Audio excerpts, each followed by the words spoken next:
So in 2015, I decided to go vegan for 69 days. Let me tell you how it went. That was bothering me. All right. I decided to go 69 days going vegan because there's a Harvard study that shows it takes 67 days, I think it was, to develop a habit. And I wanted to experience being vegan enough to develop a habit, to make it, start feeling normal. So on my 20th birthday, I went to this place in Las Vegas called the Heart Attack Grill, where I got served the biggest, meatiest burger, and then I got my ass spanked. Oh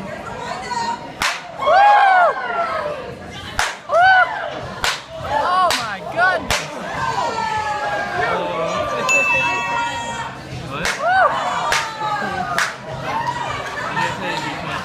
What are you doing up here, buddy? I'm about to get a spanking! His birthday spanking. Yep.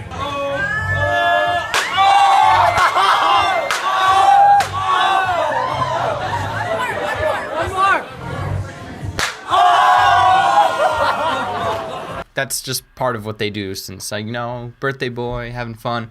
But after that day, I decided to go vegan. So that's why I went to the Heart Attack, to celebrate and stuff. But after it, I was vegan. No dairy product, no animal product, no more, not even gonna touch it. And what was best about going vegan, I think, was confronting my parents and letting them know, I'm going to go vegan.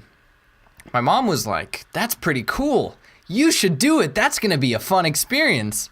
My father, Tony, vegans are cultists. They don't eat anything. They do it to starve himself, to lose weight, and they don't even eat bread. Come on, who doesn't eat bread, Tony? So I could tell that my experience is going to be a little bit difficult, and I needed to educate myself on being vegan. So I picked up 2 books on it. The China study, which helped me motivate myself to be vegan, showing a lot of the health habits. I don't really know if this book is true or not. Long story short, eating meat or animal products gives you cancer. Also says you live longer if you're vegan. And this one's the vegan cookbook that helped me make some really awesome vegan recipes, which is what I also loved about being vegan is I got to experience a bunch of new foods and I got to go to vegan restaurants for the first time. That was a lot of fun and I'm no longer vegan now, but I like to go to those restaurants because I just love those vegan foods. Like I love tofu now and I love soy after my whole vegan experience. So that's a pro, is trying all the new foods, and the con is, of course, limited food intake, but it's really funny around friends, and I got teased so much for being vegan. The funny thing about being vegan is that there's a stereotype, and the stereotype is vegans always announce that they're vegan. And I joked a little bit sometimes where we would be having a completely random conversation about video games or something, and I'll just throw out there, yeah, but I'm vegan, or I'll just announce it for fun. Eventually my friends got sick of it, but this squeaky chair is going to be the end of me. But when I started meeting new people or the friends of my friends and we were gonna get food, I had to let them know I was vegan to make sure that I didn't get served non-vegan food. And then it actually felt like the stereotype was hitting me because we don't always announce it to say, hey, we're better than you. We're announcing it just to let you know, hey, I just want you to respect my decision and I want there to be food available for me to eat and not just sit there very rude and not eat any of the food you're serving. That's what we mean when vegans are saying, hey, I'm vegan. It took me being a vegan to learn that. Now let's talk about another pro. This one's fun. Before I was vegan, I ate so much meat. I ate beef and chicken and turkey and fish and all of the dairy products, and my poop was sort of look like this. I would struggle so hard to push it out, and it just won't come out, my poop.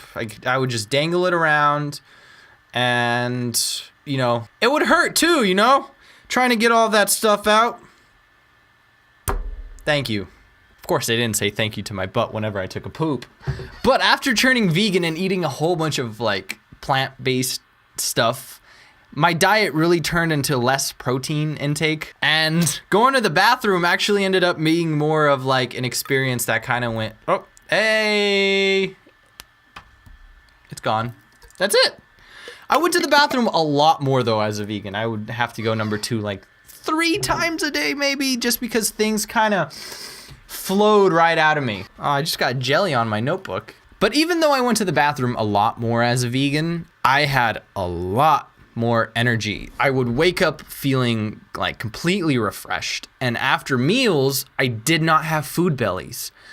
When I used to eat meat, after a good meal, I would just, or like dairy and cheese, like a big piece of pizza or something, I would just kind of lay there and be like, I gotta wait for my food to digest. And as a vegan, anything you eat is actually just kind of giving you energy. But the con for that is you're actually more hungry as a vegan, because you don't always feel full with the food that you're eating. And I'll let you know, after those 69 days, I actually did not lose weight. A lot of people thought I was going to lose weight as a vegan. I actually maintained my exact same weight, shape. My mother was always trying to give me nuts, trying to fix my protein intake. And I know what a lot of vegans are going to say when they watch this video is they're going to say you did not mention anything about animal rights. And that's like a number 1 reason why people go vegan, is because they care about animals and they see the way they're processed horribly in their factories. And yes, that was also a reason why I went vegan. It's not the main reason.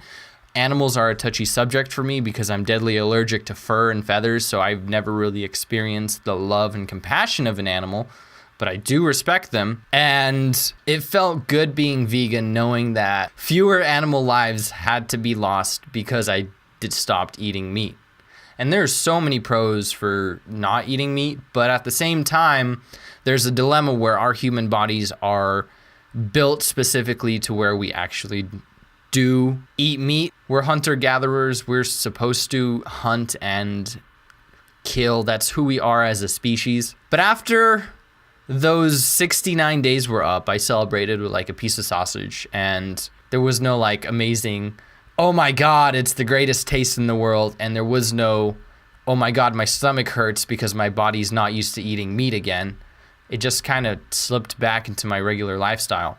But I can tell you though, after being vegan for those 69 days, I no longer want to eat red meats. I don't even like turkey that much. Like the only meat I eat now is chicken, and very little times will I ever eat fish. But I started to feel so good avoiding all of the red meats and the majority of the meats in general. Like when I go to In-N-Out, I get a veggie burger with extra everything and no cheese. After being vegan, I really stopped eating cheese because cheese was one of the main things that was causing food bellies for me, where I would just be low on energy as I'm trying to digest it. And one of the main reasons why I did go vegan is I wanted the experience, because life is about not having regrets. And for some reason, I was telling myself, one day on my deathbed, I'm going to be looking back and I'm going to be say, I could have went vegan, but I didn't. But now I did. And I'm glad that I did. I feel like I've been a better person that I have. And I can relate to other vegans. And I think they're awesome. I know how much hard work it is you need to put in to be a vegan, to stay vegan. And I think whoever does it is completely awesome. And well, that was the story of how Tony went vegan. This was video number 4 of the 100-day video challenge, and if you're looking forward to the other 96 videos coming out, please hit that subscribe button. Thank you very much for watching. This has been Tony Sticks, and may you have a wonderful day. Now, I don't mean to like put any sensory imageries or anything around here, but after that peanut butter fell out of the peanut butter jar, this kind of looks like a butthole now. Oh, no, that's falling out. But it's still peanut butter, so it's kind of good.